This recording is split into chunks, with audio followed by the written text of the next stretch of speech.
business applications program, a space for tourism. Please, the floor is yours.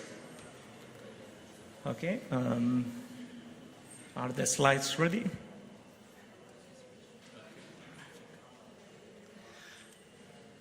Okay, well, thank you so much to join with me this afternoon. It's a pleasure to be with all of you, and I just want to thank the work from Nereus to organize this event. My name is Borja Pickering. I'm working in the ESA Business Application Space Solutions. I'm going to refer in the presentation as the acronym, which is BUS, otherwise it's quite long. And the challenge is in just 10 minutes, show you this agenda. So I'm going to introduce briefly what is the BUS program in the European Space Agency, and then I'm going to talk about the Space for Tourist Funding Call, which falls inside of the ESA BUS program. And I'm going to talk also about the successful stories of past or ongoing activities in this program and how to apply to our funding call in tourism. So in a nutshell, ESA BUS is the largest space innovator network in the world. The program started in 2009, and since the beginning we allocate 250 million of euros in launching innovative service in over 1,200 business.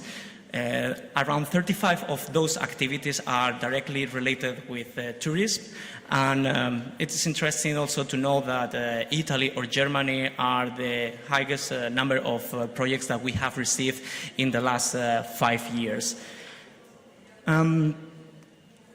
So the basic idea from the ESA BUS program is like, okay, regardless of the size of the company, if I want to apply to this program, I just want to ensure that I can demonstrate that I'm going to use space assets, which are the different elements that you can see in this slide, coupled with downstream technology. When we say downstream technology, it's all the different technologies that we are using on Earth, and we can see different examples here to serve user and markets in different verticals. So as you see in the BUS program, we are targeting more than 14 verticals, and one of them is the tourism sector. I think that it's worth to mention that always, we are really keen in talking with big players in different verticals or with public administrations. Why is that? Because the public administrations are going to be the experts in knowing what is happening in the regions. They know the key innovator drivers for the different verticals, and this is the reason because we are trying to have a close cooperation when we are launching different thematic calls, like the one that I'm going to show here, which is the Space for Tourism.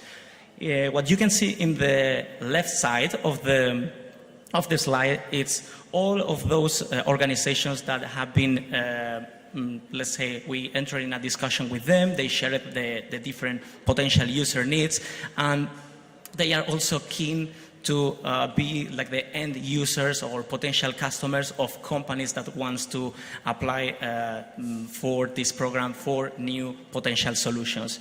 As you can see, we are supporting feasibility studies and demonstration projects. The difference is very simple. If your idea is still immature and you need to check with the potential market if there is attraction, if you are going to have potential people on board of your activity, the feasibility studies are your ally in this roadmap. But if you have this data more or less ready and you know that you can commercialize a product in a certain amount of months or small amount of years, you can go for the demonstration projects. So I think that all the different panelists have been discussing in detail how space can contribute to the tourism industry, and I just don't want to sound redundant with all the different uses because I think that they are well described. But just to wrap up with the value of these space assets, in the tourism call we identify 5 groups of areas of relevance where companies that applies to the past fall inside of the same topics that we are asking to the companies to submit their proposals.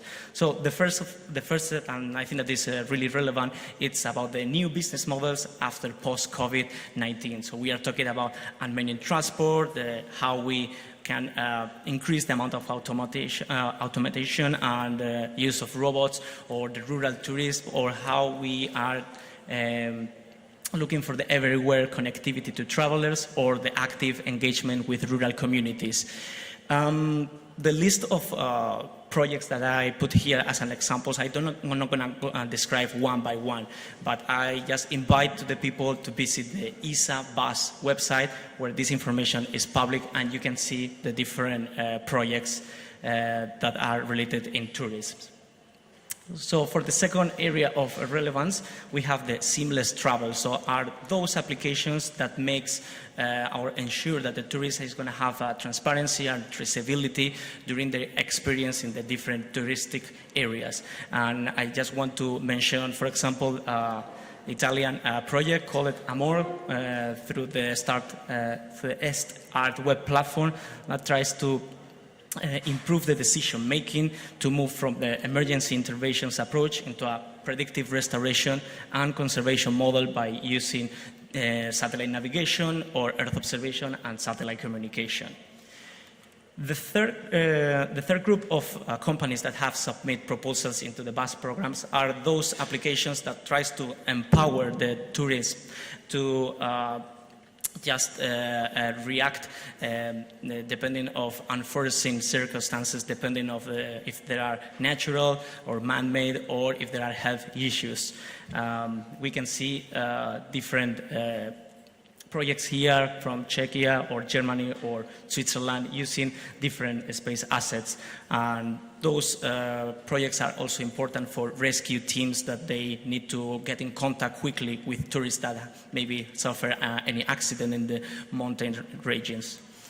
And I think that it's also important to mention that in the fourth group of areas of relevance, we have the guide investment and measuring the impacts. I think that many of our panelists have put the focus in measuring the impacts of the tourism activities and how there are indicators that can be correlated with climate change.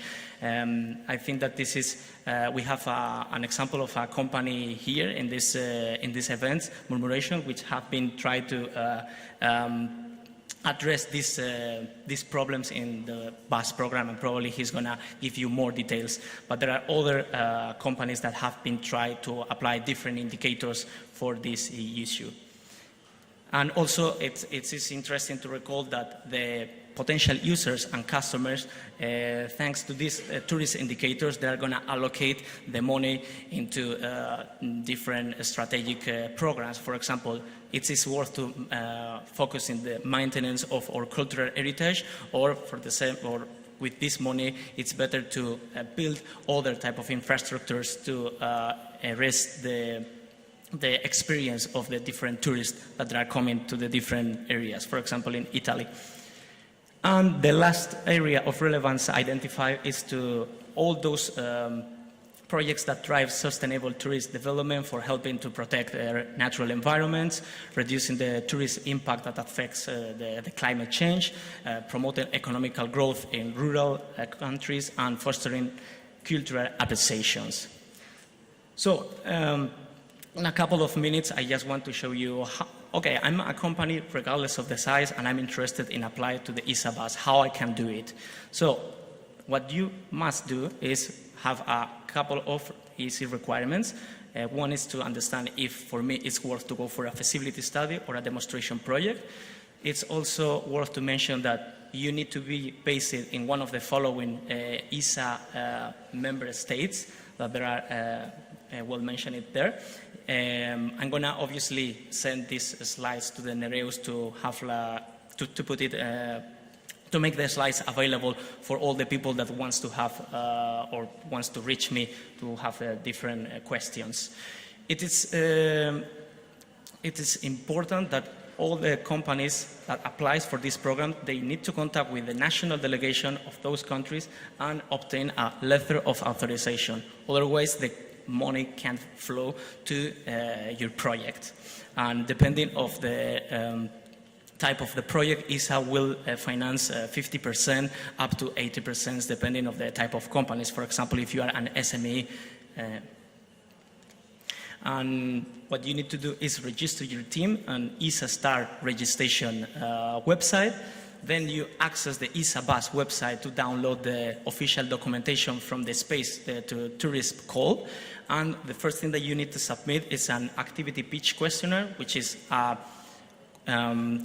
quick and easy form to fill that are going to send to ESA Bus and have a quickly evaluation. So the idea is, if we have a positive outcome, we are going to invite those companies to extend the description of the proposal with an outline proposal and finalize with a full proposal before getting the contract with all the administrative and finance bits of each proposal. So just to have the checklist ready for those companies that they want to apply. First, your team is proposing a service that could become operational in the near future. We want to see a maximum of 4 years until we see something ready to use for different public administrations or private sector. Your idea tackles a challenge related to the tourism sector. You need to justify that you are going to use space data or space technology. The fourth one is your team is eligible for funding and the company got a letter of authorization from your national delegation, and there is a clear market for your service and potential users that will be involved during the activity. And the last thing that I want to say is, like, if you are not able to submit any proposal during this year, there is no issue at all, because we, in ESA Bus, we are having also other alternative routes like direct negotiation funding calls, where you can see an open call through the whole year, and we are receiving different proposals from many different verticals, and we are more than happy to evaluate them. And just the idea is boosting the tourism sector in the whole Europe landscape. So thank you so much. This is everything from my side.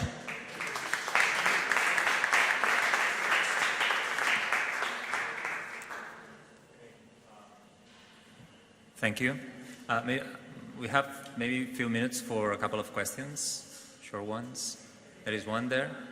Sorry, you mentioned about how to apply for an SUV, but I was wondering about city of Athens or city of Florence. They are also applying for or they just say we are interested? So normally, when we are talking about public administrations, they are working normally as they cooperate with ESA in order to know what are the needs for a specific region or at national level, in order to have a thematic call that can challenge the companies that maybe you have in your region or at national level. I don't recall exactly if there is public institutions just applying solely. Maybe what you can do is having a consortium where the prime, it's a private company, and there is a public institution that is interested in apply, but maybe you need to check what are the different commercial activities that you are going to have at the end of the project. But I think that is not that end for public institutions to apply with a consortium of companies. Okay, and last question. Yeah.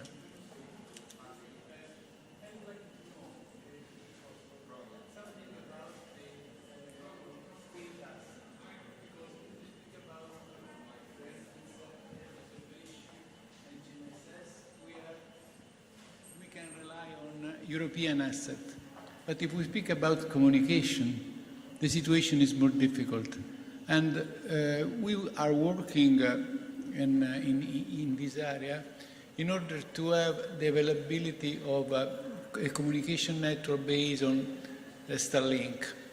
And I would like to know, awaiting Iris Square that is not available at the present time, if it is possible to put this asset as a space asset and is acceptable for the agency. I will say that is... could you repeat the question with the microphone closer? Okay, the question is, can be considered Starlink as a space asset acceptable for the European Space Agency?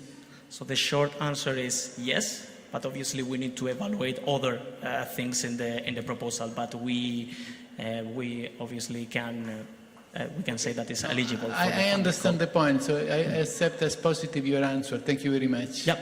Thank you. Okay, so let's move on. Thank you again to the speaker.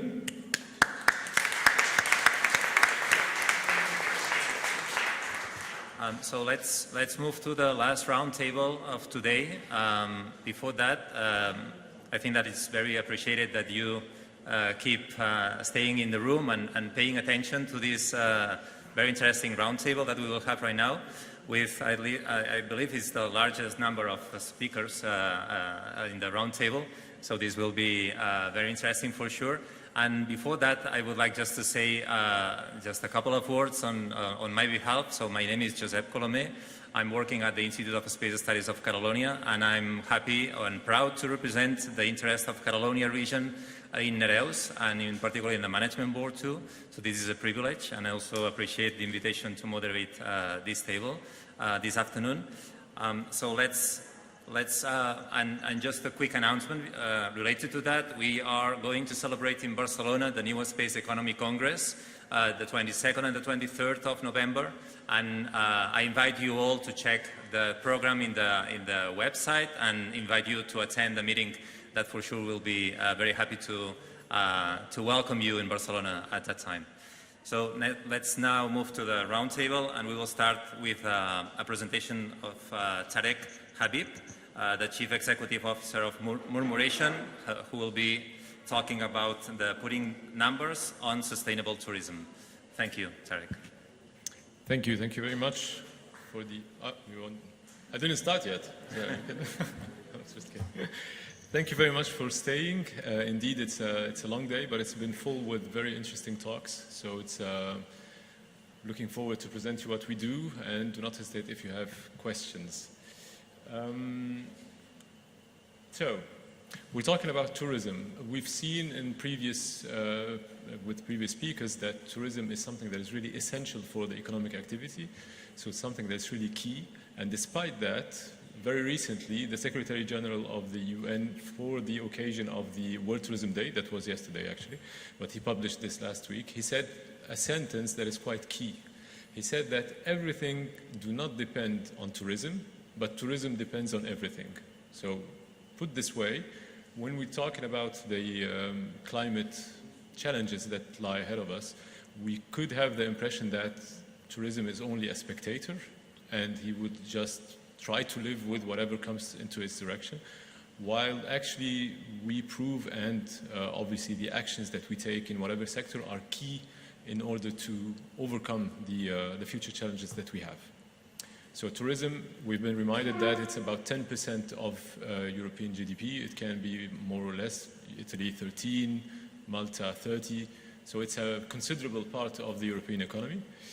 But at the same time, it's also responsible for about 8% of global house gas, greenhouse gas. So that's something that is also should be taken into account, is how to act in a world of changing climate and how to be proactive in providing change and leading change in this sector. So we're talking about problems and opportunities as well. We're also seeing a lot of movement on the policy side. So in 2021, there has been this text that has been voted by the European Parliament, underlying the importance of developing sustainable tourism practices, but at the same time underlying the fact that it lacks numbers, that we don't have quantification of what is sustainable tourism and how to help the industry go towards more sustainability. This text has been followed by several policy initiatives on a national level. For example, in France, three months ago, there has been the feuille de route, or the roadmap of tourism that has been published by the government that underlines the importance to observe the environmental impact of tourism on the national territory. Just a small parenthesis about our company. There are a couple of things that I want to highlight, and I will not take a lot of time on this. So we have been founded in 2019. We are a team of 20 today. 21, yes, because we hired a new person. And then an engineering team of 12. This is switched. So it's an engineering team of 12 persons. I'm mentioning this for several reasons. First, because to show you that it's not only about engineering, about data, about getting the data around and finding technical solutions. It's an important part. Without it, we cannot build something sustainable. But it also takes a lot of experts, specialists of the industry, communication as well, in order to support and to help people uptake what we are developing, etc., etc. So it's the engineering part is about 60% of the effort, at least in our case, and 40% of the effort goes into all the other things that we need to do to help people understand what is the data about, to help see their challenges, how they act upon it, and to help them support their decision-making process. Another important thing as well is that we are very proud to underline that we have equality in our team. Equality when it comes to, so obviously salaries, etc., but also female and male equality. So we have 10 persons and 10 persons, including in the engineering team where we have six female engineers and 6 male engineers. That's important and it's complex to achieve, so I wanted to underline this because this is also something at the core values of our company. Last thing I will underline is that we have been distinguished and we are very thankful and really we are very proud of this, that we have been distinguished by the space community. So we have won, for example, the Mayu Space Challenge. We were one of the winners. We have been distinguished recently as one of the ESA Rising Stars. So that's endorsement that comes from the space domain.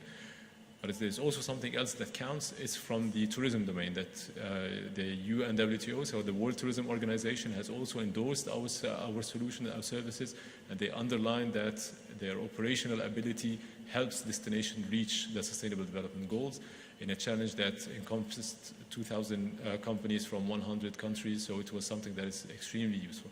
And what I want to underline, and it's not vanity to say that we won this something perfect, etc., is to show that this nexus, I would say, or this connection between space and tourism is something tangible, concrete, and it's currently happening, and we are very proud to be part of it, a small part of it. Okay, so what do we do after all of this? So Murmuration, what is it about? We use satellite data with in-situ data, with statistics, with sensors, in-situ sensors, etc., coupled with artificial intelligence modeling and capacity to generate new data, etc., to understand the environmental status of any point around the globe, link it to the tourism sector, past, present, and future.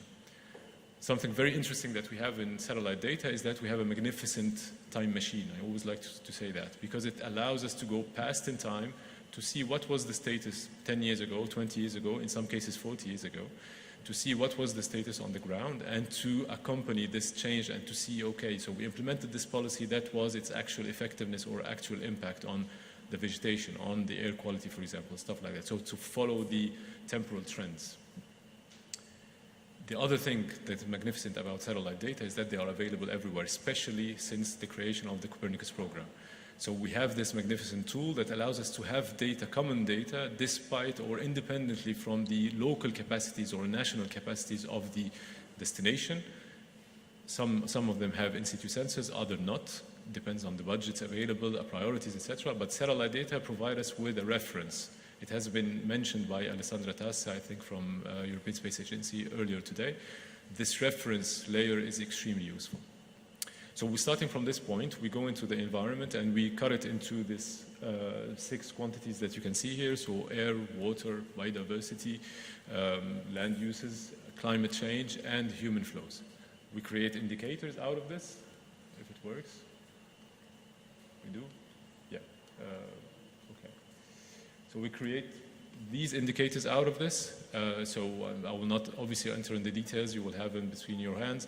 But the idea is to show that this word, tourism depends on everything, is also a technical challenge. It's to be able to provide indicators that are relevant, that shows the link between the environmental status and the tourism activity along all of these dimensions, which is something extremely challenging. We are strong in some parts, very weak in others. We rely on collaboration with fellow enterprises and other SMEs, European SMEs, and some of the indicators, etc., etc.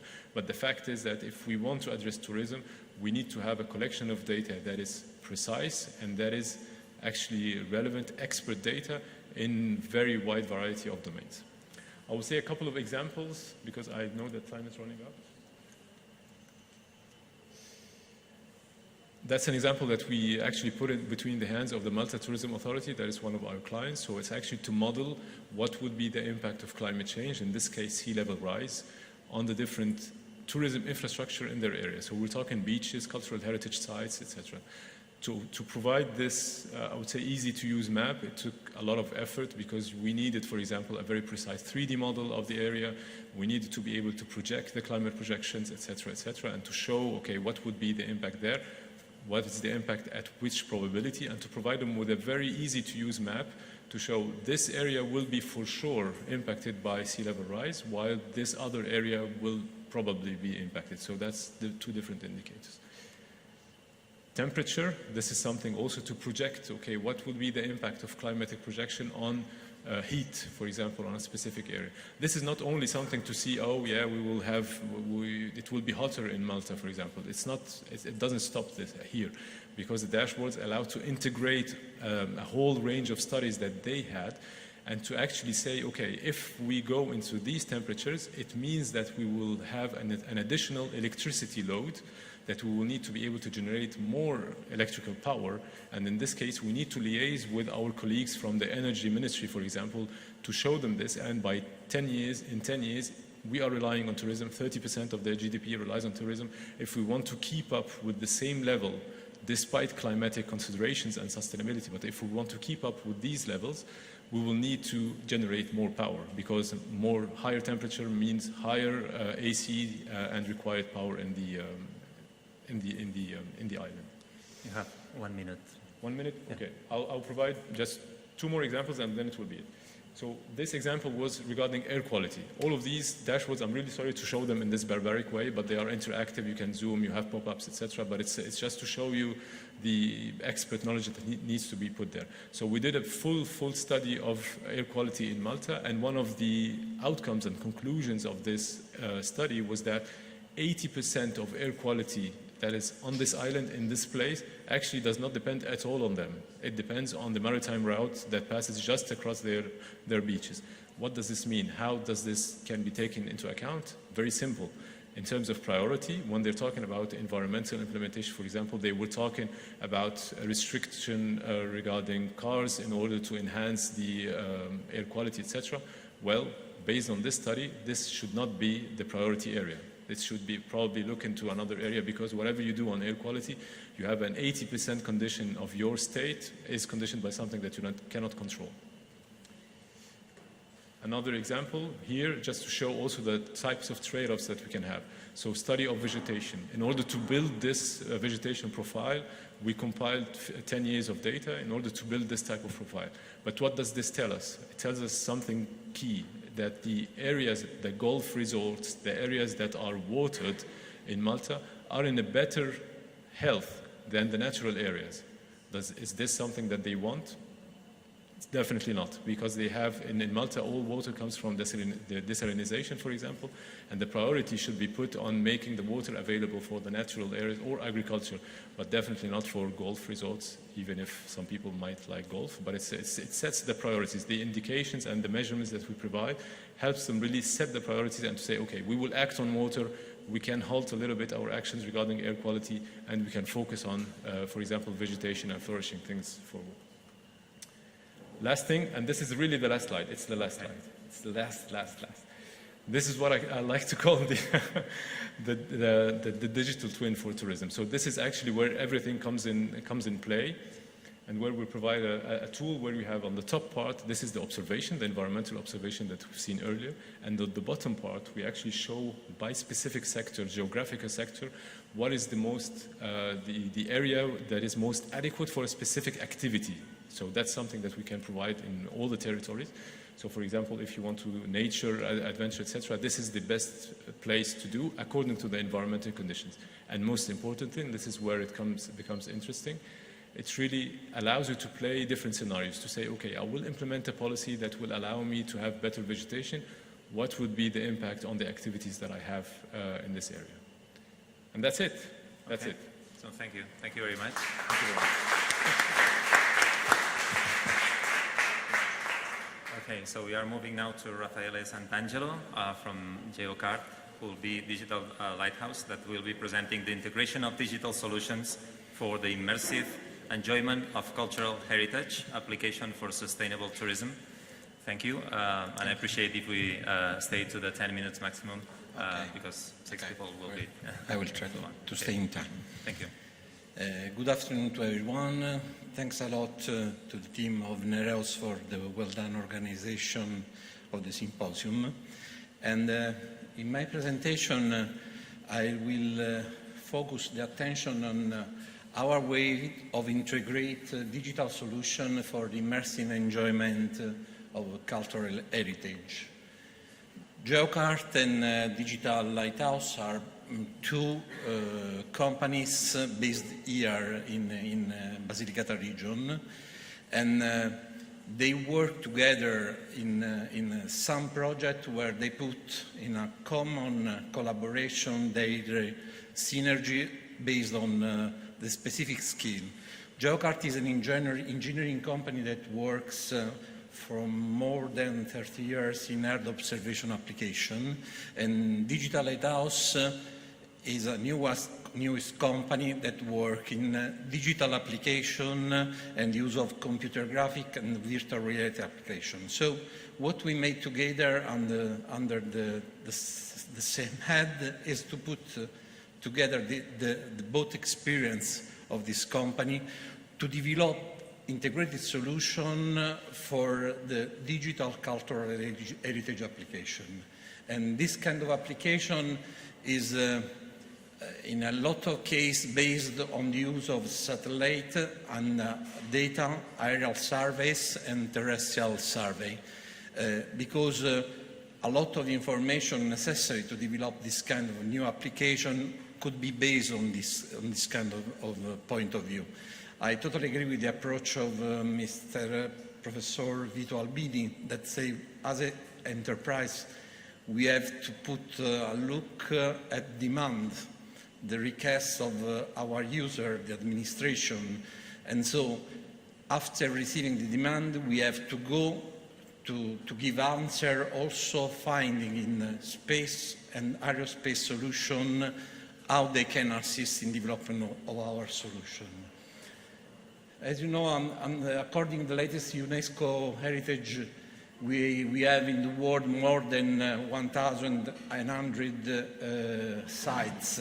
So the demand to have information, to spreading awareness of cultural heritage is really, really high. And, but there are a lot of many other local locations and areas in our regions that needs to be described, shared with the people, with the citizen. And innovative digital technologies becomes a means of dissemination. Our devices require each day a higher level of quality of the contents that we put on our devices. And we work a lot in the integration of this kind of data during the chain process to develop a digital solution.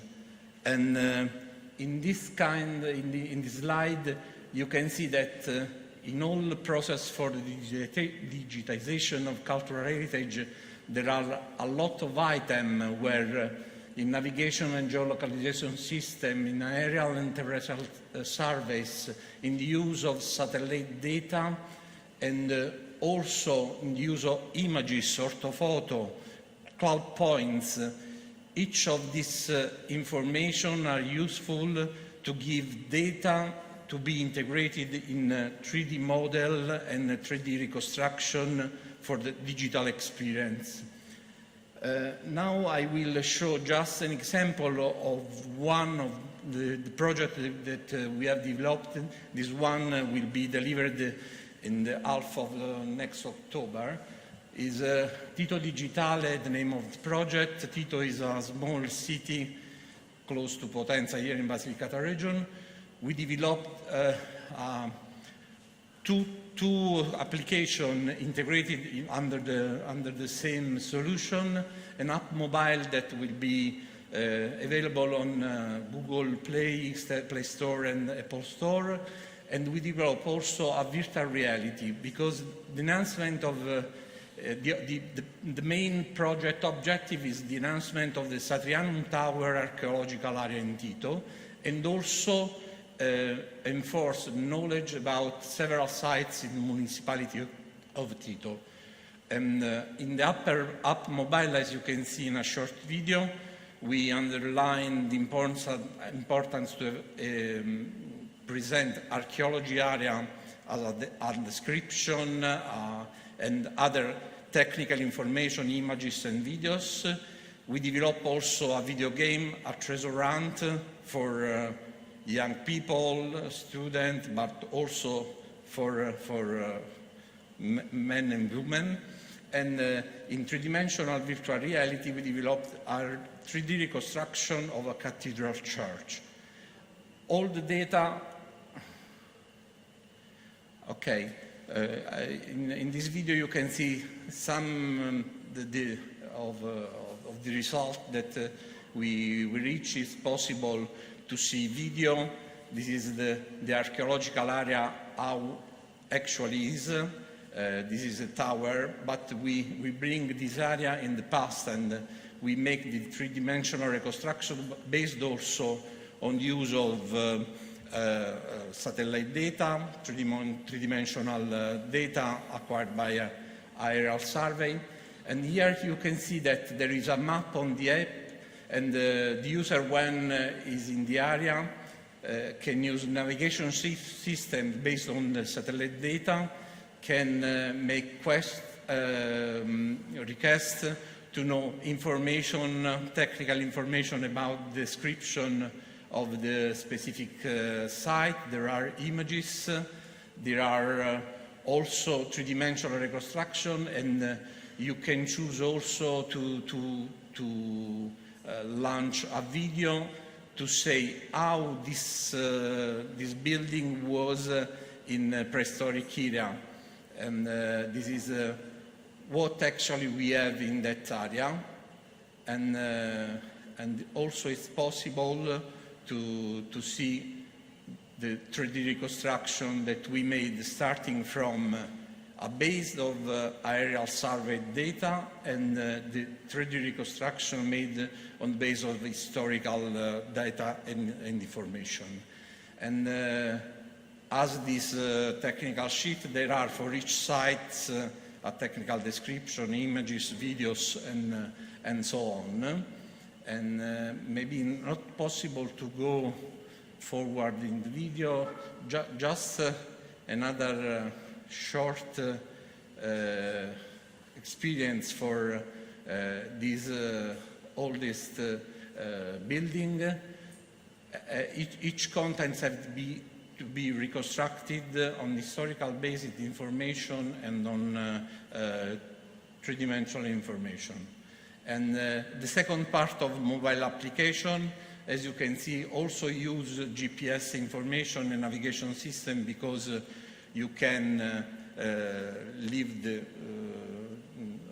the experience inside the treasure hunt that now is starting, I hope. And so with use of mobile phone or a tablet, you can choose Caccia al Tesoro, a treasure hunt.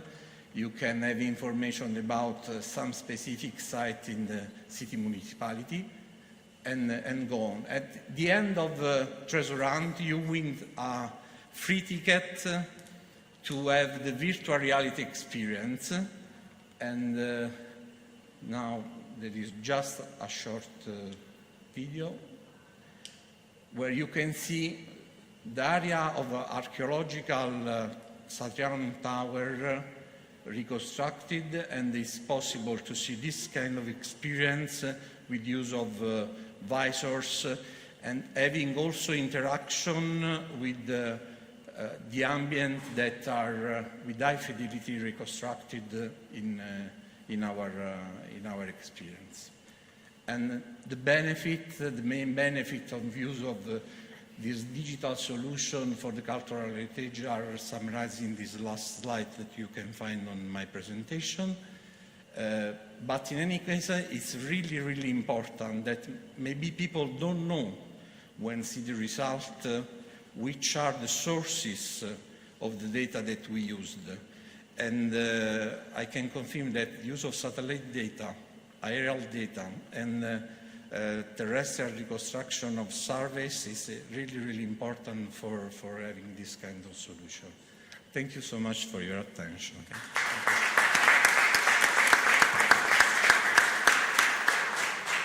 So now move on to Angelo Dombito from DigiMat. He's the CEO of DigiMat, and he will be presenting the joint use of EO, IoT, AI, and digital twin technologies for the management of tourist flows and the safeguarding of the fragile tourist sites. Thank you, and the floor is yours. Okay, good evening. I want to thanks to Nereus and to Regione Basilicata, but I want a big thanks to Lucio Bernardini for his work to organize this beautiful event. The time is very short, so I will continue my speech in Italian. Ok. Allora, chi siamo? La mia azienda è Digimat. Noi siamo una società di ingegneria del software. Nasciamo in ambito osservazione della Terra, quindi elaborazione dei dati satellitari, ma ci caratterizziamo oggi come centro di innovazione. Facciamo innovazione, progetti di ricerca e la nostra strategia è quella di tradurre la nostra ricerca, i nostri prototipi in servizi e prodotti commerciali. Il nostro personale è quasi esclusivamente costituito da laureati in materie scientifiche e la nostra missione quindi è stata ed è principalmente quello di progettare software per ground segment di missioni spaziali e sviluppare software per l'analisi e il processamento di dati satellitari.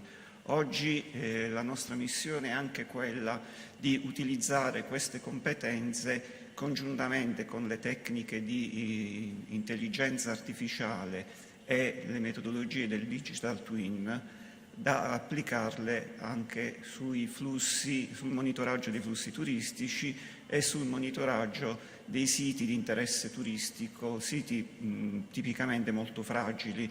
Per esempio noi siamo fornitori del sistema di monitoraggio del Parco del Colosseo e ci stiamo apprestando a fornire lo stesso servizio ad altri 5 parchi archeologici italiani, tra cui Pompei, Appia Antica ed altri siti archeologici appunto di interesse nazionale. Venendo alle applicazioni basate sullo spazio, sui dati spaziali mirati al turismo, i problemi che ci poniamo quotidianamente sono proprio quelli di avere un turismo sostenibile, un turismo che molto spesso intrinsecamente interessa dei siti che sono degli ambienti fragili.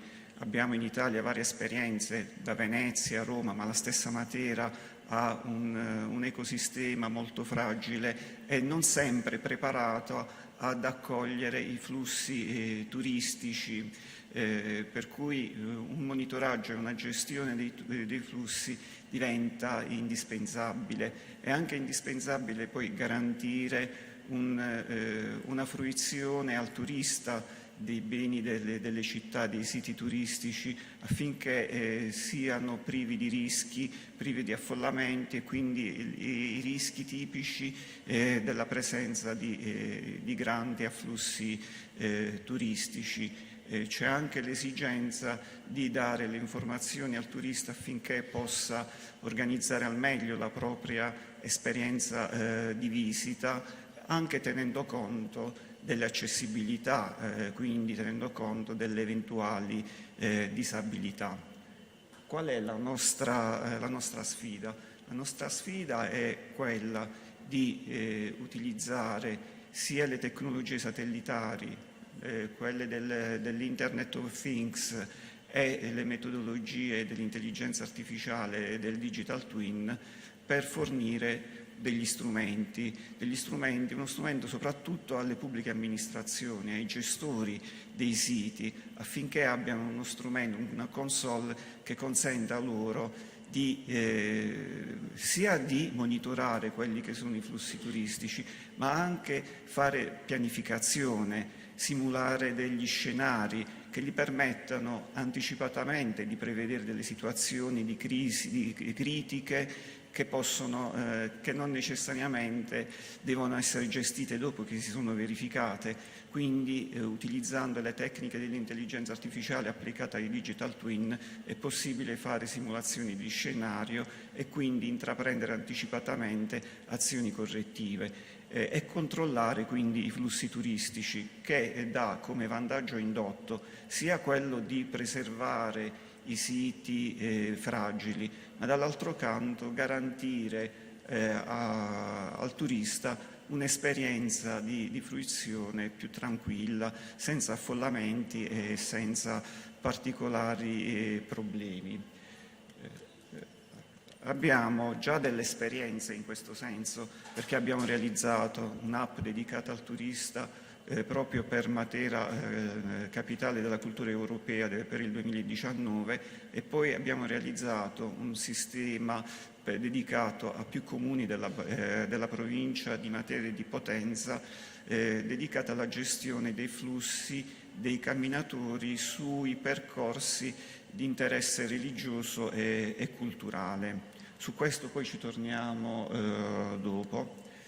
Quindi qual è il nostro obiettivo? L'ho già detto in poche parole, è quello di realizzare una piattaforma ICT dedicata sia al turista e sia alle pubbliche amministrazioni, affinché abbiano degli strumenti appunto di gestione attraverso la predizione degli impatti del turismo, attraverso le correzioni della gestione e il controllo dei flussi turistici. I benefici sono sia diretti che indiretti. La salvaguardia dei siti fragili significa sicuramente per le amministrazioni e per gli enti gestori riduzione di costi di gestione e di manutenzione, soprattutto manutenzione correttiva, quindi migliorare la qualità di vita del turista e fargli vivere con meno stress e quindi delle situazioni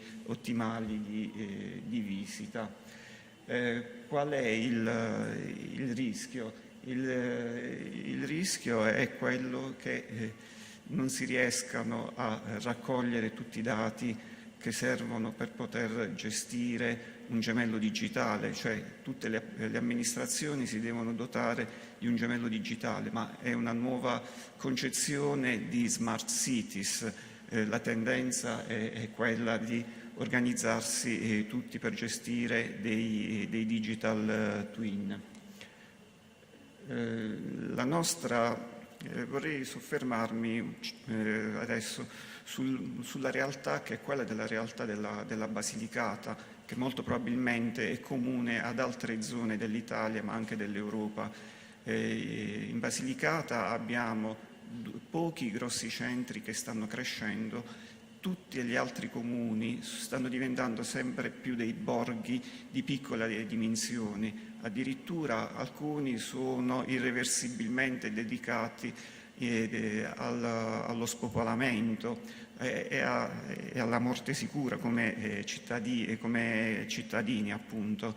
L'esperienza del Covid che ci sta portando a comprendere come è possibile ritornare a vivere nei borghi può essere un modo per far rivivere questi centri che hanno anche una vocazione turistica importante, quindi, ma hanno dimensioni troppo piccole per poter offrire un'offerta turistica strutturata, un software di gestione che mette insieme più comuni, più borghi, riesce a controllare i flussi, a far conoscere i siti di interesse all'interno dei comuni, può essere anche uno strumento per far rinascere il turismo anche nei borghi più piccoli e quindi invertire questa tendenza allo spopolamento. Quindi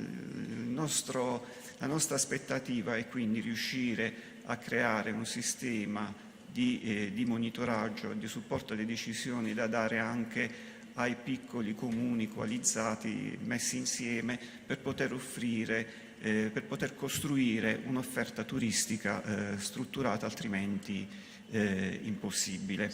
Excuse me. Io mi fermerei qui. Okay. One. Grazie a tutti.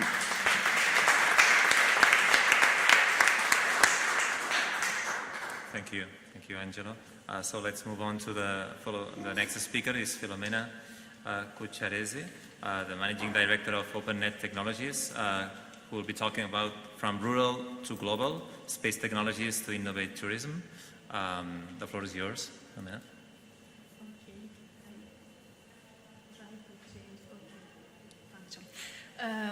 Good afternoon, everybody. Thank you very much.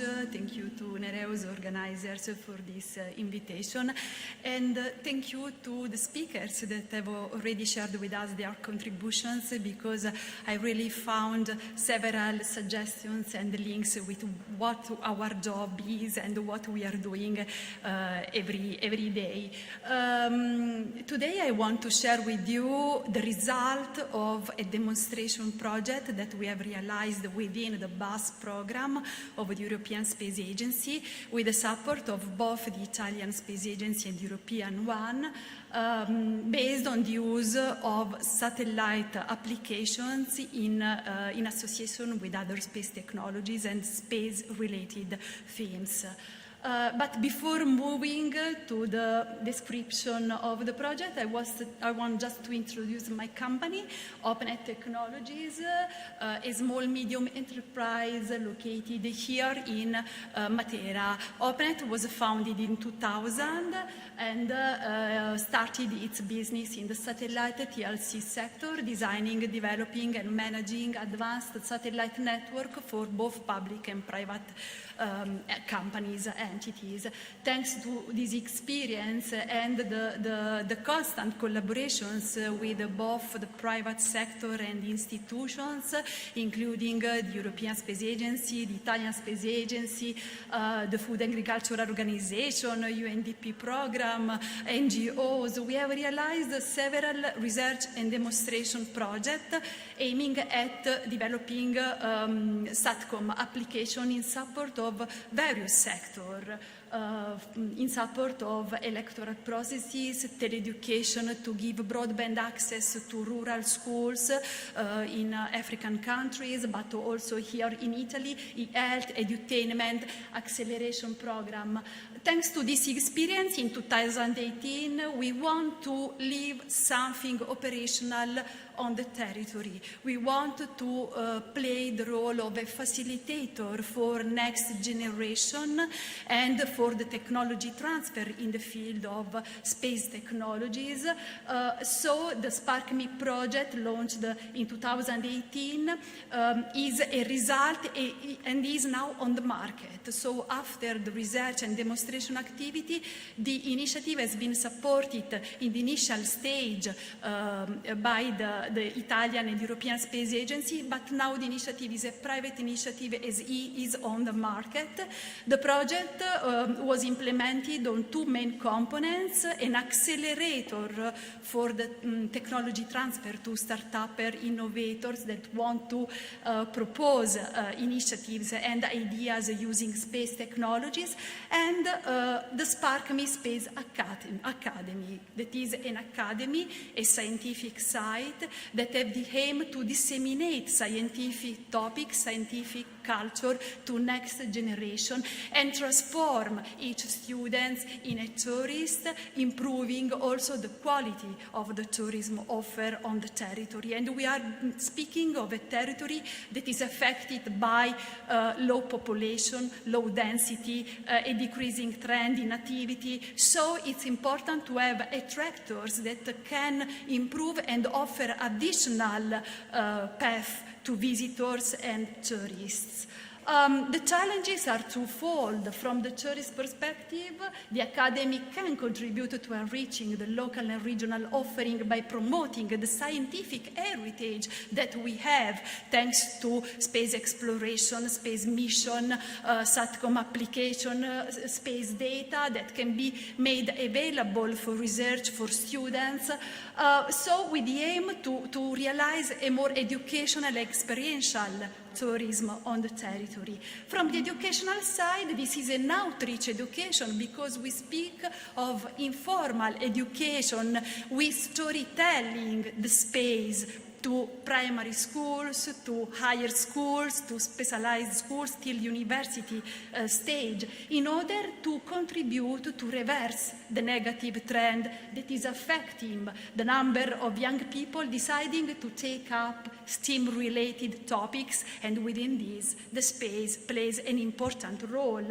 Often, when students come visiting our academy, they tell us, oh, space, beautiful, they are fascinated from space, but they see space how something difficult to reach with a high barrier. So our contribution is to talk about space, space data, space-related themes, in order to show how these barriers do not exist, and instead there are many opportunities linked both to study and professional careers.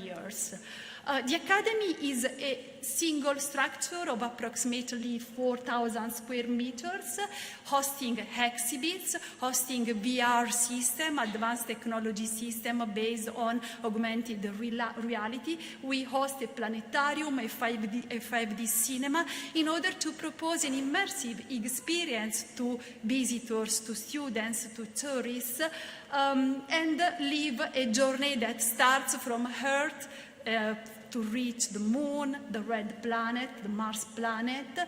And this journey is storytold thanks to expertise, to scientific communicator that can explain how space data, space technologies, space exploration, the result of coming from the research project programs in space can contribute to improve our life, to safeguard our planet. This is made possible thanks to the presence also to several collaborations and to telecommunication infrastructures that can allow to activate live and interactive virtual tours at other scientific centers. This project called Class Across was launched during the COVID pandemic to improve social interaction and social activities for students, and open also the opportunity for a more global tourism, a more inclusive tourism. What about benefits? Well, the Academy contributes to increase the tourism offer and enlarge the opportunities for cooperating in such a field, also creating benefits along the service value chain.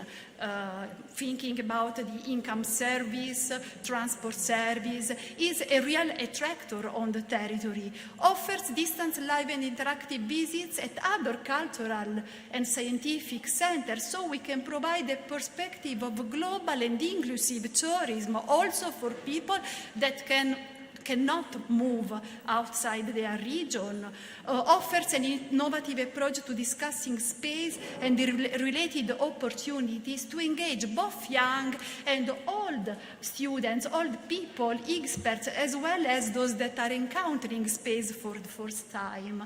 Uses technology-based system to share the innovation and the opportunities linked to the scientific and cultural heritage and contribute to orienting students for careers and space sector. Risks, well, risks are, this is a private initiative now after the initial support from the Italian and European Space Agency, so there are significant investments, there are consistent operational costs to maintain the academy aligned with results in space research, with results in space program.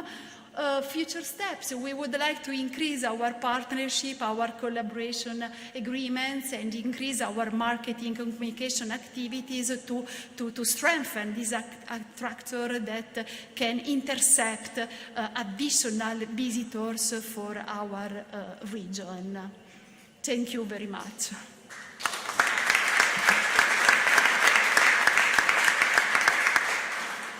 Okay, thank you. Now we move on to Jordi Corbera. Jordi Corbera is coming from the Cartographic and Geological Institute of Catalonia, and he will be presenting Earth observation and climate impacts over economic activities as tourism, a Catalan perspective. Jordi, the floor is yours. Hi. This morning, Alessandra Tassa said how important is a healthy and a sustainable environment for the tourism sector. So my presentation will be focused on some impacts that could be not so healthy and not so sustainable, the tourism activity, by using Earth observation data. So in terms of Catalonia, where about 15% of the gross domestic product comes from the tourism activity, we are focusing today in two main components, climate components.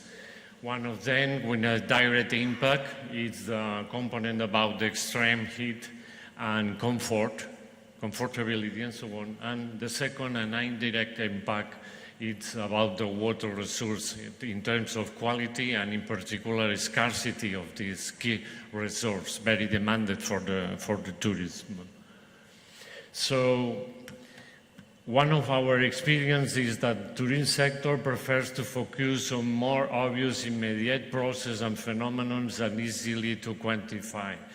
I agree on that, and I thanks to this afternoon, at the beginning of this afternoon, a brief talk of Valentina from the DG Growth, how nowadays how separate are both sectors, the space, the new space sector and the tourism sector, to collect and to mix and to promote new and more sustainable solutions.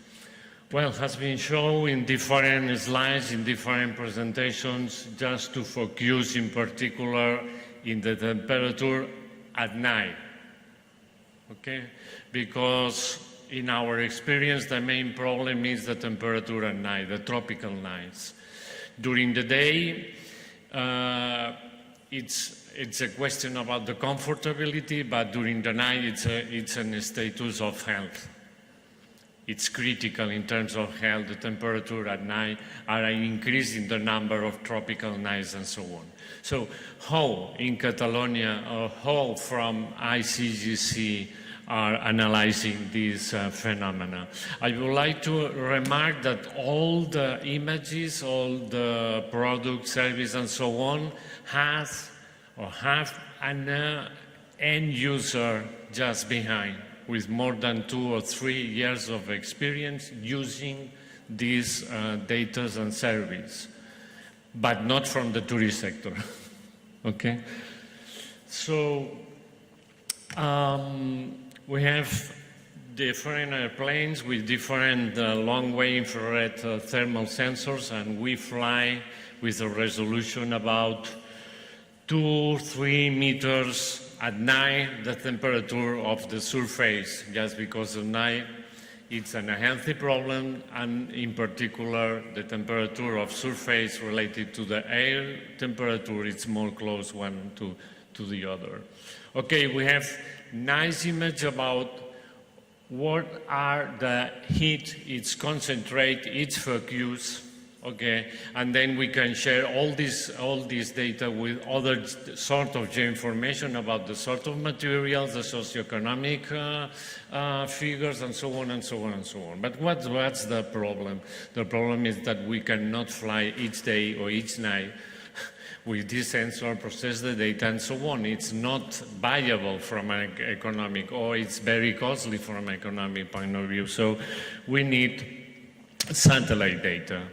Unfortunately, nowadays, the spatial resolution of satellite data are a little bit coarse, but we are expecting the new LSTM satellite from the Copernicus initiative with 50 meters will be really okay, but because we need to update the frequency, also night and day data, just to collect information about the thermal inertia of materials and just change these materials and so on, as for instance vegetation. So we are talking how to downscale, in this case, Sentinel-3 data with other sort of location, climate zones, cartography, to downscale this data to a better resolution, about 100 meters, and then to generate maps of vulnerability at this scale has a real decision support for municipalities.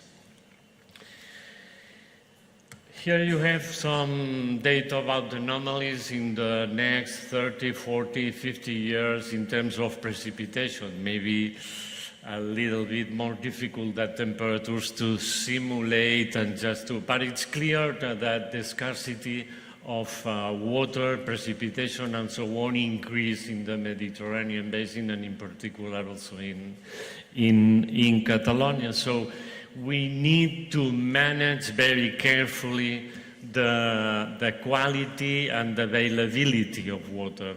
So here you have some images just using Sentinel-1, Sentinel-2, and some of them with Sentinel-3 about the quality of water. We are monitoring all the coasts of Catalonia in terms of chlorophyll, transparency, turbidity, and so on. Also, just after flooding and so on, we collect images from Sentinel-1. We hope Sentinel-1Z in next 2024, please. And also temperatures, and in particular in inland reservoirs, the quality of this water, with an end user behind this, that's the Catalan Agency for Water. But one of our most successful products has been how to identify aquifers, how to identify water reservoirs in the subsoil, and the behavior of these aquifers. So here you have in the upper left a movement of the soil just below an aquifer, and how decay the level of the soil during summer, just because the pressure of the tourism, swimming pools and so on, for instance in this zone at the coast of Catalonia. And then we have checked all the coherence points in Catalonia, millions and millions of points, by using Sentinel-1 just to recognize for artificial intelligence this pattern. So then we have identified legal and illegal water extraction and super exploitation of these reserves. And also we are using this data, for instance, in terms to evaluate anomalies in crops or just the decay of forests because the water availability. Last minute, okay. So that's clear that the sector comes, or all the added value chains come from the space segment, the meter segment, and finally how to exploit this data. So we are involved with Institute of Space Studies of Catalonia, the Foundation Idoscat and Generalitat of Catalonia, in the new space, a strategy to provide new skills, new capacities, and new tools to monitor our territory. So just at the end, maybe with a decrease of 8 or 10% in the next 20, 15 years, the loss of attractivity because of the thermal comfort during the summer nights could be a reality. The increase in the supply of tourist places in the coastal municipalities can endanger the clean of the water reserves, and a lower guarantee of available water reserves and the quality of this water. And obviously it's not only a summer question, only during the winter time. It could be a significant decrease in snow tourism, maybe in terms of redistribution at territorial level. So thanks a lot. And Okay, thank you.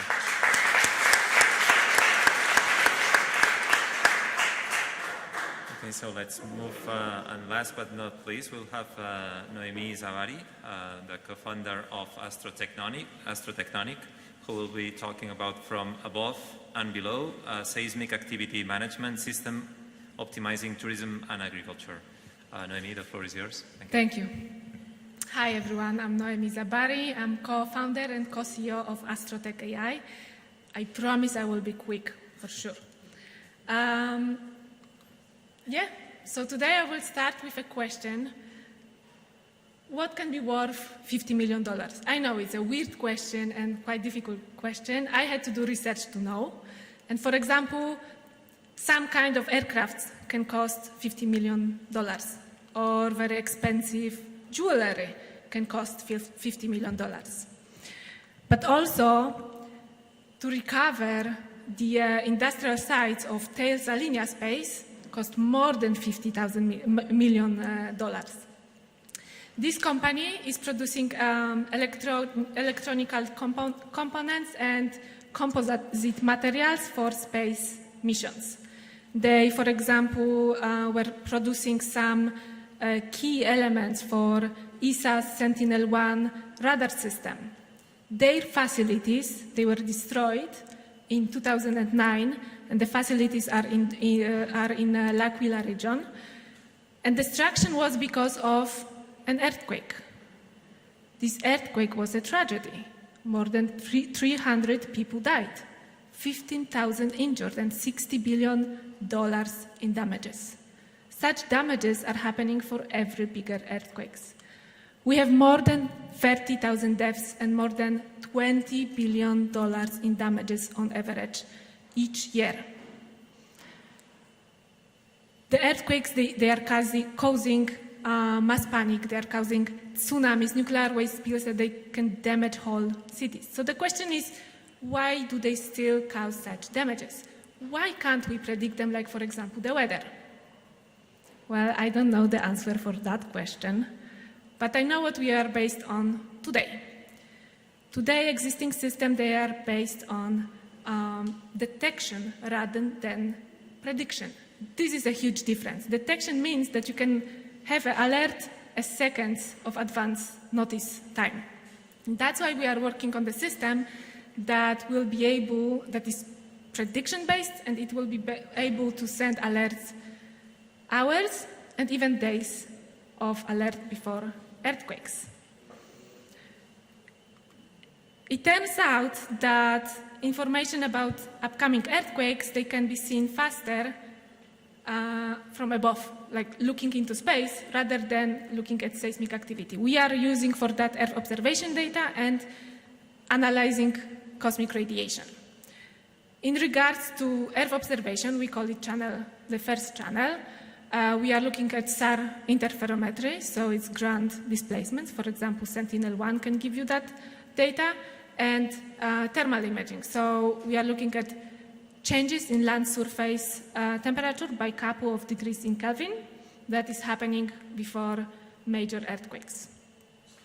In regards to cosmic radiation data, this is a novel channel, and The correlation between seismic activity and cosmic radiation was discovered a couple years ago, and recently we have published a publication showing a global correlation of 2 weeks before.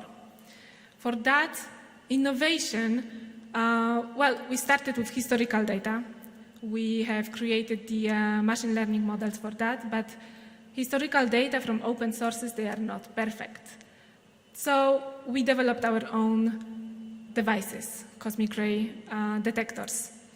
And today, actually in the mid of October, we are putting them in L'Aquila region, thanks to ESA and Deutsche Telekom sponsorship, and in Israel, thanks to sponsorship of Israel Aerospace Industries and the Starbust company. The process is, first we are gathering the data, then we analyze it using deep machine learning models that identify patterns and anomalies. And those anomalies, they are already information about upcoming earthquakes processed into alerts for end users. Our product culminates over a decade of extensive research in collaboration with, prestigious scientific institutes. And part of our team are those scientists. I'm an astrophysicist myself, and I gained leadership skills working in 3 different industries. And together with Kevin, who is specializing in gamma and cosmic radiation, he's actually working in the biggest cosmic ray observatory in the world. And together with Itamar, who has vast experience in business development, we started a venture, Astrotech AI venture. Today we are a team of 14 people. We have everything what we need to get the goal. But most important is that we are doing that, we are developing that technology because it has the potential of a huge impact. Almost 3 billion people live in seismic active regions, and people are also traveling to those regions. We don't even think that the earthquake can happen. We have this tendency of thinking that not thinking about earthquakes until large, unusual, and damaging is happening. And then suddenly we see all the earthquakes around the world. We have identified many customer segments, governmental, agriculture, and so-called agri-quake preparedness, infrastructure, utilities, oil, gas operations, insurance, reinsurance, but also tourism. And in those 2, we come here today. In terms of tourism, we aim to enhance safety measures and improve planning so that we can enrich visitor experience.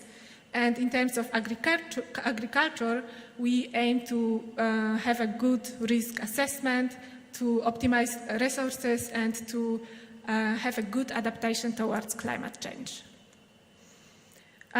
We have identified many risks to get to those goals, but 3 of them are crucial: that we will not have enough data to train our models, that we will have some problems with societal acceptance, and that we will have problems to raise needed funds. But we have prepared a plan to mitigate all of those risks. For example, with funds, we do work with ESA and European Commission. That would be it. Thank you so much.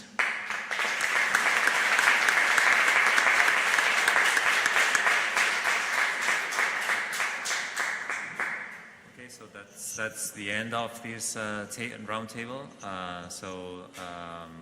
I would like to thank again all the speakers. We almost did it on time, I think. So thank you very much to all for these interesting experiences. I think that there are very interesting projects ongoing, showing specific applications for tourism. That was very illustrative for everybody. Okay, thank you.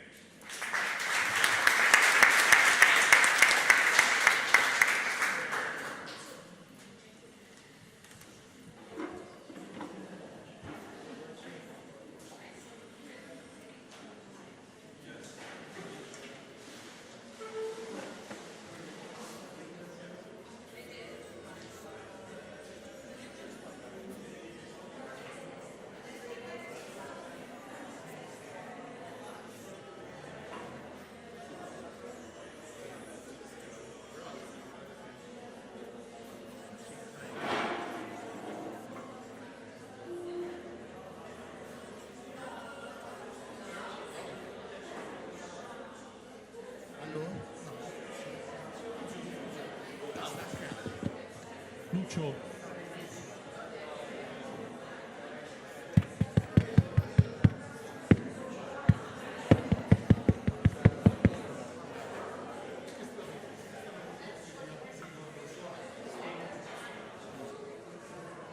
Sorry. Just an information. The social dinner is 8:30 in Palazzo Malvini Malvesi, close to the cathedral.